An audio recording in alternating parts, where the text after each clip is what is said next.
Anyone that has been in Christianity long enough to contemplate the practices of the church has at one time or another asked themselves this question. Why do we worship on a particular day when others worship on another? Where does Saturday and Sunday worship come from in Christianity? First, let us begin with Saturday worship, also known as the Sabbath. Let us first go to Genesis chapter 2, verses 1 through 3, which reads, Thus the heavens and the earth were finished, and all the host of them. And on the seventh day God ended his work which he had made, and he rested on the seventh day from all his work which he had made. And God blessed the seventh day, and sanctified it, because that in it he had rested from all his work which God created and made. Saturday worship was instituted at the end of the creation week on the seventh day. God blessed it and sanctified it. Sanctified meaning it was set apart, and the word here, rested, in Hebrew means keep Sabbath.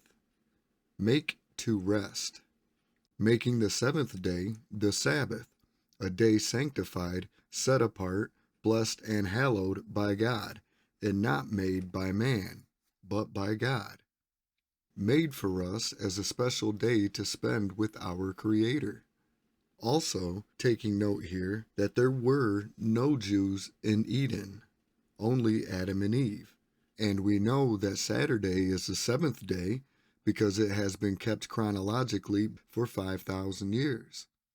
In this video, we are not going to go over every instance in the Bible in relation to the Sabbath, but we are going to skip to some important points in Scripture that takes us to certain truths in the doctrine of the Holy Bible. Because the Bible explains itself, we can't simply make anything that we want out of it. And we know this by comparing Scripture with Scripture and letting the Bible reveal itself to us. So from Eden, we will be going to Exodus 16, verse 23.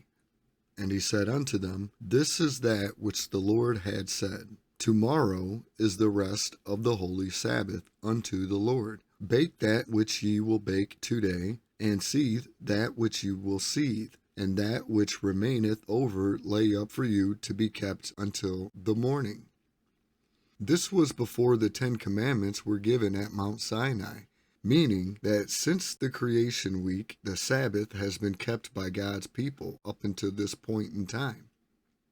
Now let's look at the actual commandment regarding the Sabbath given at Sinai itself. Exodus chapter 20, verses 8 through 11. Remember the Sabbath day, to keep it holy. 6 days shalt thou labor, and do all thy work. But the seventh day is the Sabbath of the Lord thy God. In it thou shalt not do any work, thou, nor thy son, nor thy daughter, thy manservant, nor thy maidservant, nor thy cattle, nor the stranger that is within thy gates. For in 6 days the Lord made heaven and earth, the sea, and all that in them is, and rested the seventh day. Wherefore the Lord blessed the Sabbath day and hallowed it. A few things we're going to look at. It says here at the beginning of the commandment, remember the Sabbath day. Remember. Now this has 2 applications. 1, remember, meaning to draw to memory something from the past. And 2, to remember, meaning don't forget. 6 days shalt thou labor, and do all thy work, but on the seventh day rest. Why? Well, it tells us right here. Because for in 6 days the Lord made the heaven and earth, the sea, and all that in them is, and rested the seventh day. God worked and rested. So he wants us to work and rest on the seventh day. He wants us to rest with him, to spend time with him on the day that he blessed and hallows, because this is a relationship. And is this only for the Jews? Remember, this started at the end of the creation week, after Adam and Eve. And let's look at verse 10 again. But the seventh day is the Sabbath of the Lord thy God. In it thou shalt not do any work, thou, nor thy son, nor thy daughter, thy manservant, nor thy maidservant, nor thy cattle, nor thy stranger that is within thy gates. Note here, even the stranger that is within thy gates, because the Sabbath is for mankind, to acknowledge that he is our Creator, to spend time with our Creator on his special day that he made for us. Exodus chapter 31, verse 13.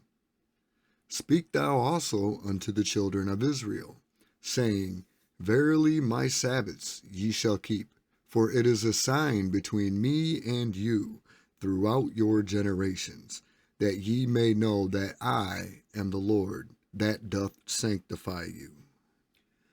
Does this text indicate that the Sabbath is a sign given only to the children of Israel? Not necessarily. If we haven't read the other previous verses from the Bible earlier, then it may appear so. But once we know that it started in Eden before the children of Israel, that even the stranger should keep the Sabbath to acknowledge that God is the Creator, then we can gain better understanding from this verse. As a matter of fact, let's read it again carefully. Speak thou also unto the children of Israel, saying, Verily my Sabbaths ye shall keep, for it is a sign between me and you throughout your generations, that ye may know that I am the Lord that doth sanctify you. It is a sign between us and God, that we know that the Lord is our God, the one who sanctifies us. Sanctify meaning setting us apart from the world, that he is the God that we worship, the God of the Bible. As a matter of fact, anybody could have joined the religion and worshiped the Creator if they wanted to turn from their sin, because everybody that has ever lived is a creation of God and can worship their Creator if they so choose to do so. Some examples of this in the Bible are Rahab, Ruth, and the Gibeonite tribe. They would simply accept the truths of the God of Israel, and if they were a male, be circumcised, because salvation has always been available to all. Ezekiel chapter 20, verse 12. Moreover also I gave them my Sabbaths, to be a sign between me and them, that they might know that I am the Lord that sanctify them. Next on verse 20, And hallow my Sabbaths, and they shall be a sign between me and you, that ye may know that I am the Lord, your God. It's how we know which God we serve, which God we worship. We will keep Sabbath in the new earth and the new heaven. Isaiah chapter 66, verse 22. For as the new heavens and the new earth, which I will make, shall remain before me, saith the Lord, so shall your seed and your name remain. And it shall come to pass, that from one new moon to another, and from Sabbath to another, shall all flesh come to worship before me, saith the Lord. This is a prophecy about after the second coming of Jesus Christ that will take place on the new earth and in heaven. Now let's skip ahead to the New Testament. The Sabbath is the fourth commandment, and the topic of the commandments still being relevant in the New Testament is a whole nother video all in its own.